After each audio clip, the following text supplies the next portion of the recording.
class started talking about one type of chemical reaction that I want you to know, okay? And of the ones I'm going to talk about here, this is the one I think is the most important.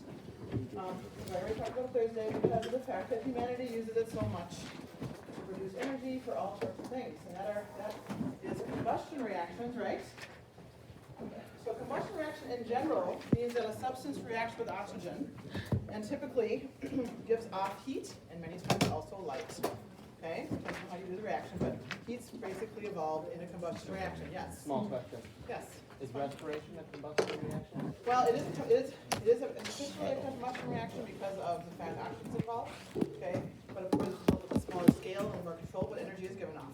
Okay, and then the body harnesses that energy for life, right? So yes, a lot of biological reactions. Not a lot, some are considered combustion reactions. Okay.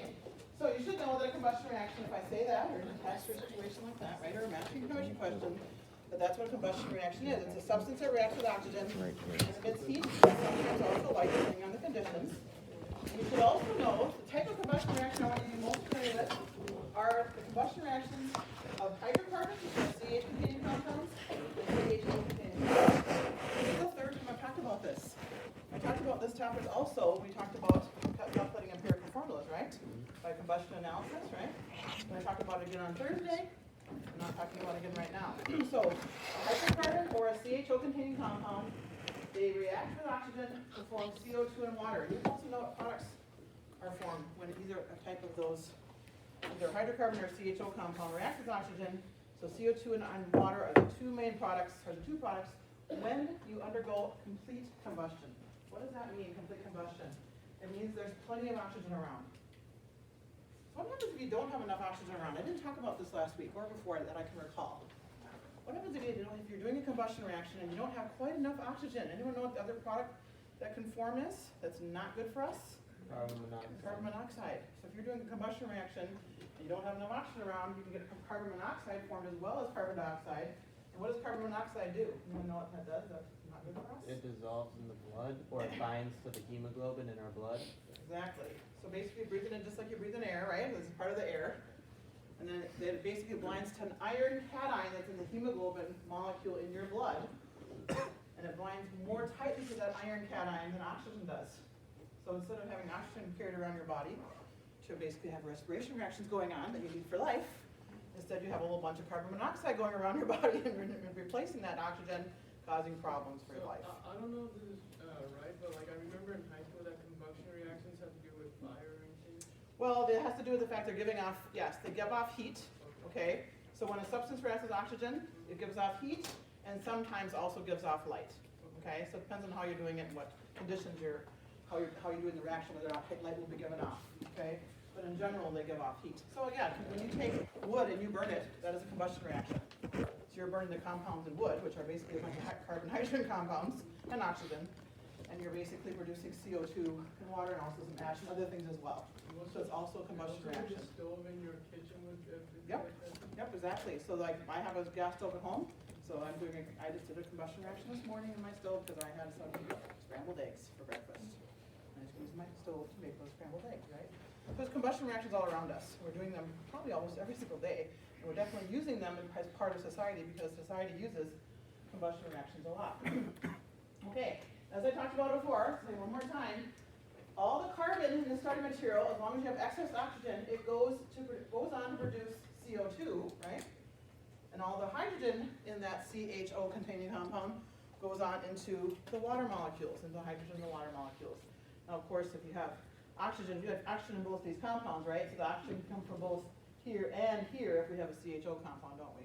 Which is why it made it more difficult to do empirical formula calculations if they're doing one with a carbon, hydrogen, oxygen compound. Okay, so we'll review on that because it's an important one I want you to know, okay? If I say something 3 times, it usually means you have to know it, right? So I have a couple more reactions I want to talk about here before we start chapter 5. The next one is alkali metal reactions. It doesn't mean I don't want you to know these. This is important as well, but this one of these 3 types I'm going to talk about is the most important one, okay? So alkali metal reactions are about the alkali metals. What are the alkali metals again? Alkali metals are the group 1A metals. First column, right? Of course, hydrogen's not a metal, hydrogen's a non-metal, but anything below hydrogen are the alkali metals. They react readily with halogens and water. So if you take an alkali metal and you mix it with something like chlorine gas, let's just say I take some sodium metal, because sodium's an alkali metal, right? And I mix it with chlorine gas, what do you think the product's going to be based upon this overall outline right here, shown in the box right there? What do you think? Sodium metal, chlorine gas, which is Cl2, is a diatomic element, right? Sodium chloride. Sodium chloride. You can make sodium chloride very easily like this. Now, it'd be fun to do a demo like that, but I don't want to do a demo with chlorine gas because it's dangerous. You don't want to die, right? At least not right now. So just letting you know, so alkali metals with halogens, and the types of halogens you can use are fluorine, chlorine, bromine, and iodine. There are differences in how fast those reactions occur, okay? But in general, all those reactions occur with those four types of halogens to give basically an ionic compound and metal cation and a non-metal halogen halide anion, right? Another reaction that happens, here's another example, potassium metal reacting with bromine gas to produce potassium bromide. What is the charge on all the alkali metals when they produce cations? +1. What's the charge on all the halogens when they make anions? -1. So it shouldn't be shocking to find out the formula is KBr, right? Because K + 1, Br - 1, and here, it's always going to be a +1 - 1. So it's just always a 1-to-1 ratio, no matter which halogen or which alkali metal you're reacting. Well, the other type of reaction I want you to know that we've already seen actually, that alkali metals undergo, are reactions with water. Before I actually talk about this one on the screen, I'm going to do this for you again, even though we've already seen it. Okay, so I have a beaker of water that has some phenolphthalein in it. I'll do this under the screen so you can see it better. And right here, I have a container of lithium. And lithium is a soft enough metal that I can take an iron spatula here and I can actually just skewer it. If I'm careful, I can skewer it like a little popsicle. So it's soft enough for me to do this, right? Remember seeing this before? Mm-hmm. Okay, so I skewered that piece of lithium with my iron spatula because irons are harder metal than lithium. I'm going to cut a little piece of lithium off. So it's soft enough I can cut a piece off. You'll notice when I cut it off, there's a little shiny part inside there, right? And the outside part doesn't look quite as shiny, more of a gray color. Yeah. It's hard to see on a documentary camera. That liquid's all mineral oil. We put this in mineral oil to keep it from oxidizing so much with air, right? So the outside gray stuff is actually lithium oxide, because it reacts very readily with air too. And the shiny stuff I can see, of course, is a lithium metal inside of there, right? Now you might remember this from last time. I'm going to show it again because it's fun to show demonstrations, actually, right? We're just hearing about reactions because these are all real things. Get it off. That wasn't good. Went over there. It's a big mess of mineral oil. Okay, try again. There we go.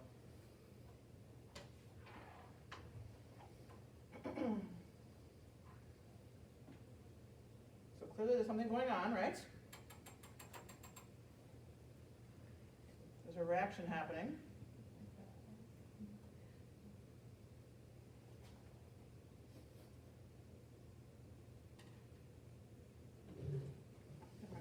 Ready here. Okay, there we go.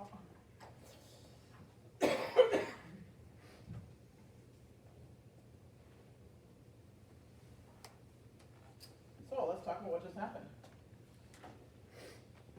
There was some gases given off, right? Or a gas of some sort given off. We had some lithium metal. What did it react with? You can look in your notes too to get a little hint for this. Write in your notes. The bottom of the page I was just talking about. H2O. Liquid H2O, right? What does that pink color mean when it turned pink like that? I put in an acid-base indicator called phenolphthalein. There's Close. hydrogen. Huh? There's hydrogen being produced. There's hydrogen gas being produced, that's true. I'm going to write the hydrogen gas over here because I want to put it in the right place to match up with my notes. So the bubbles that you probably can see or hear, could everyone in the back hear the bubbles too or not? Did you hear a little bubbling? No? Well, there is bubbles happening, okay. Could you see the bubbles a little bit? Screen, okay. So hydrogen gas, so what happens is, the lithium reacts with the water, produces some hydrogen gas, that's the bubbles. And the reason we have the pink color is because we are forming a basic solution. So we're making some lithium hydroxide. Is this equation balanced? No. What should I do to balance it without looking down in your notes? Two hydrogens, let's just do this for first. Two lithiums, right? I'm not going through the process here, I'm just gonna do it quickly for time. So I have 4 hydrogens over there, only 2 over here, so now I have a balanced chemical equation. Would you agree with that? Yes. So alkali metals react with water to produce basic compounds, alkali bases, right? Along with hydrogen gas. This is a general reaction for all the alkali metals.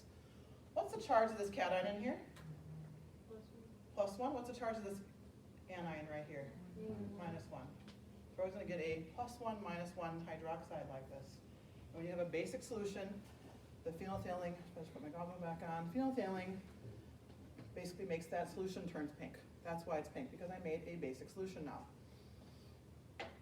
Now while I was showing you that, when I was cutting up another piece of metal, this one is the one right below the lithium. This one is sodium, right? Now last time I did this, I told you that the sodium metal is a little bit softer than the lithium. It's a little easier for me to actually skewer it, make a little popsicle out of it, right? A little easier for me to cut it. It has similar properties but not the same, so it's a softer metal, right? And this one, let me just move this out of the way just in